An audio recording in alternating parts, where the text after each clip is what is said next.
welcome back to the workbench. Today I'm taking a look at this, the 1/72 scale Hawker Demon from Airfix. Join me as I take a look inside the box and find out what it's like. Hi, I'm Matt and you're watching Model Minutes. So today another kit from the Airfix Vintage Classics range. On the front of the box here we've got a very dramatic image of the Hawker Demon in flight against a blue background. Down here in the bottom left we've got the code, which is A01052V, the V standing for the Vintage Classics range. So the Vintage Classics range is a selection of kits which Airfix have had in their range over the last couple of years, probably from the 50s and 60s, and they re-released them as part of this particular series so that people can rebuild them, but they haven't really changed anything. The only thing I'm expecting to be updated in here is the decals. The plastic parts should be the same. So let's flip over to the back. On the back we've got the painting and decal placement instructions. Down here it tells us that the decals were made by Cartograph, so they should be really nice. You can see that generally overall the aircraft needs to be painted silver, but there are a number of different paints down here, and it's quite handy that you can see them there because it means that when you're in the shop, if you haven't got that particular colour, you can pick one up. It's also a great bonus that this is all printed in colour, as it certainly helps clear up any confusion you might have. On one of the long edges of the box we've got some warning information and then a number of symbols and information about how you can contact Hornby, because Airfix comes under the Hornby Hobbies family.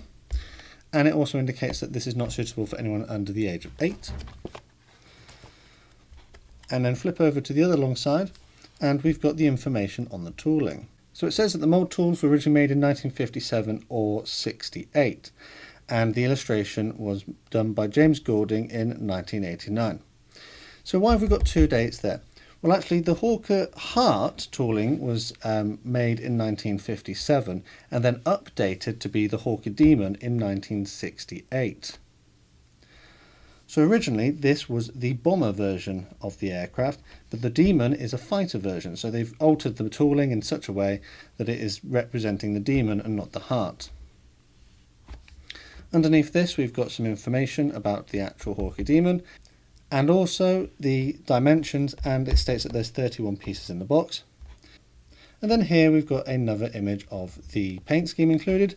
It tells us that it's a skill level 2, so it should be a little more difficult to build, probably because of its age. And we've got 1 flying hour here, so cut that out and keep it, and you might be able to redeem that against more kits if you join the Airfix Club. The long edges of the box feature the same image as on the front, which help for speedy identification when it's on the shelf in the shop. So let's get inside and take a look.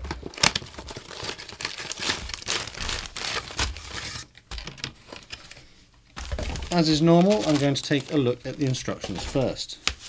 The instructions are to the normal standard from Airfix. We've got it printed in colour, it's an A4 booklet, and on the front cover you can expect to find information about the actual Hawker Demon.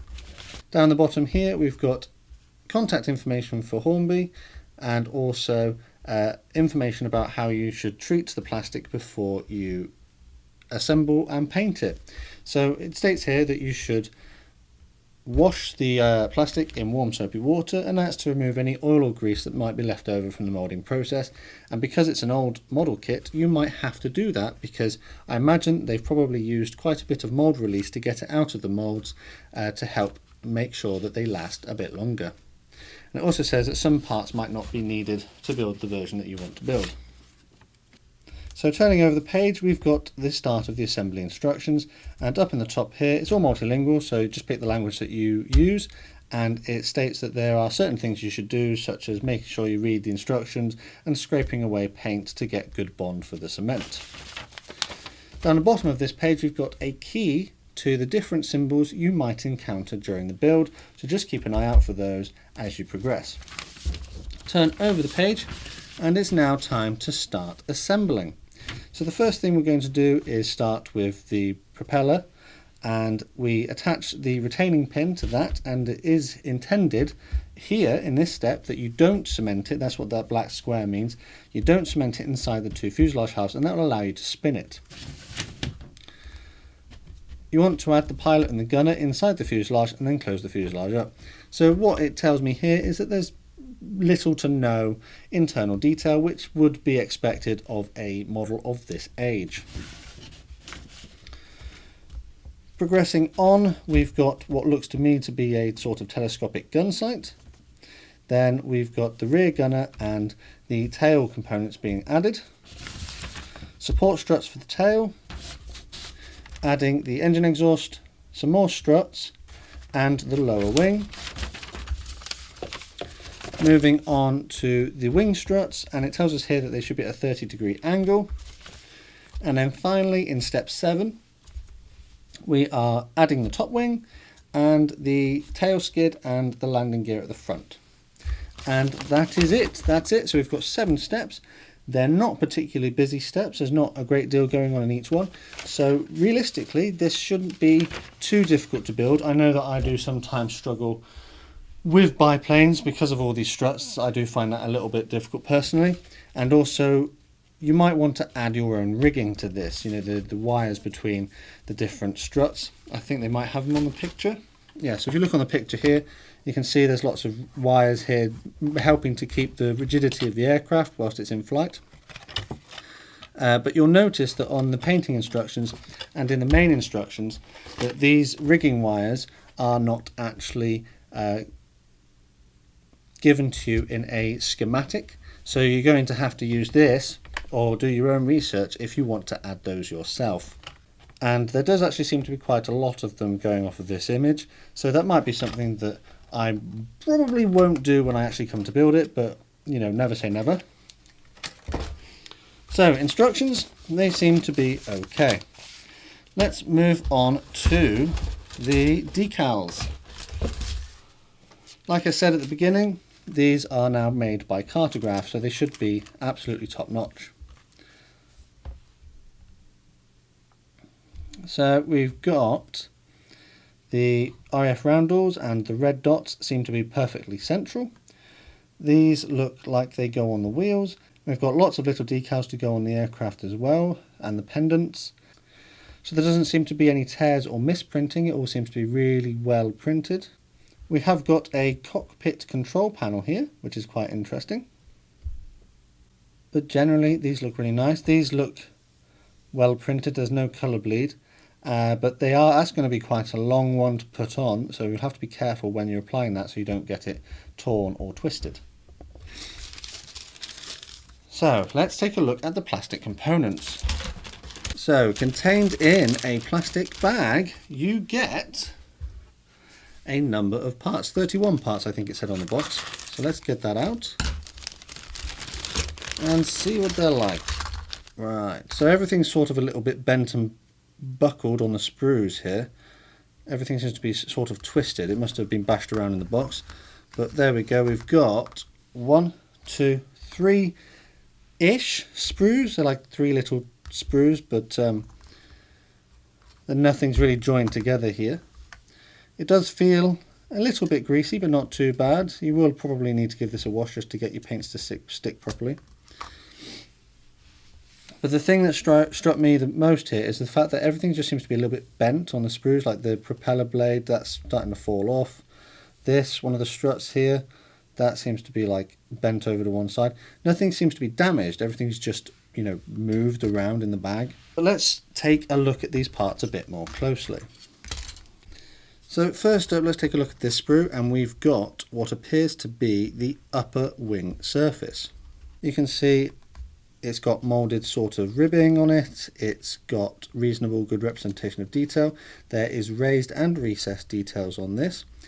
There is a little bit of flash in a few places, particularly here you're going to have to remove that, and there are some moulding marks from the ejector pins, so you'd have to, if you're worried about seeing them, you'd have to fill them with some filler.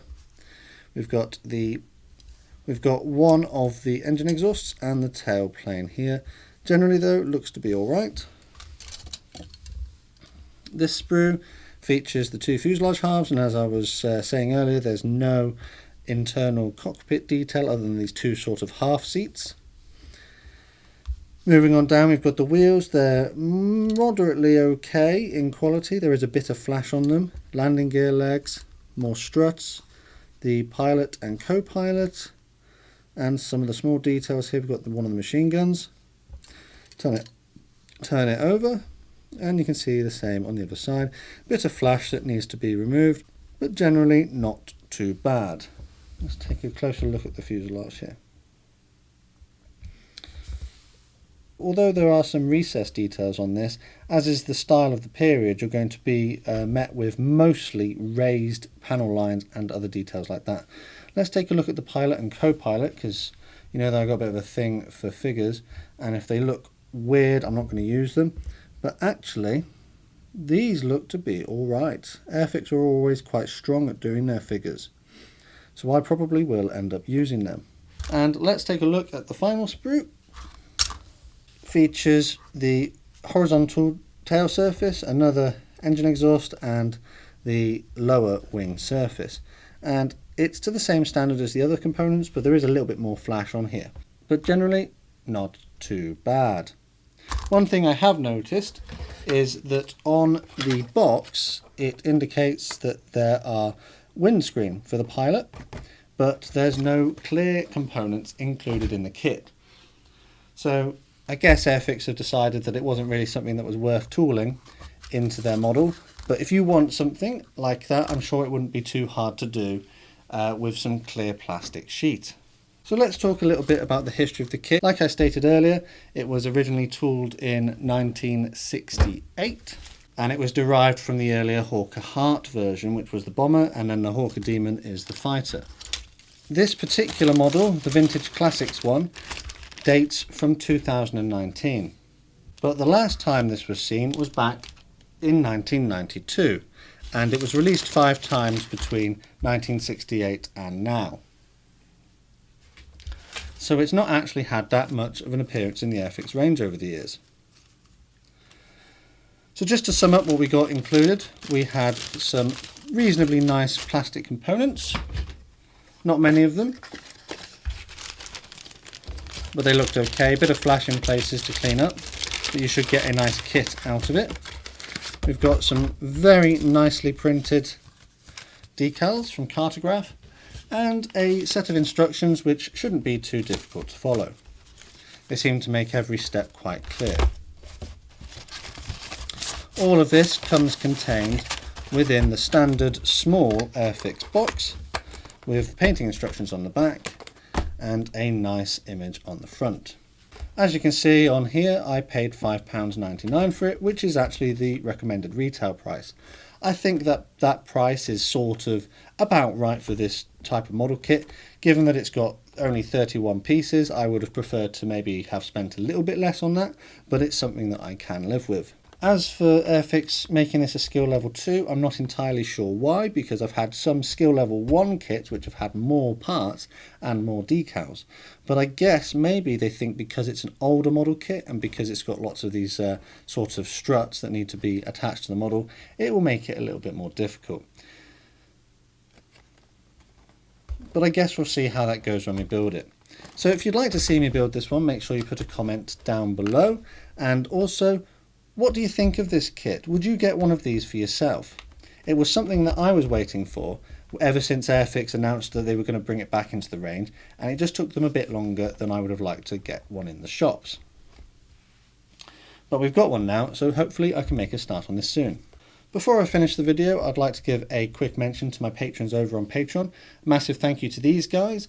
Your invaluable support allows me to continue to create content for the channel, and if you'd like to find out more about what pledging your support means, including early access to videos and other behind the scenes perks, take a look at the link in the description. Don't forget that you can also connect with me on social media. I'm on Instagram, Twitter, Facebook and Discord. All that's left to say is a massive thank you to you for watching. If you made it this far, please consider subscribing with notifications on so that you don't miss any videos that I might upload. And I will see you all on the workbench again next time.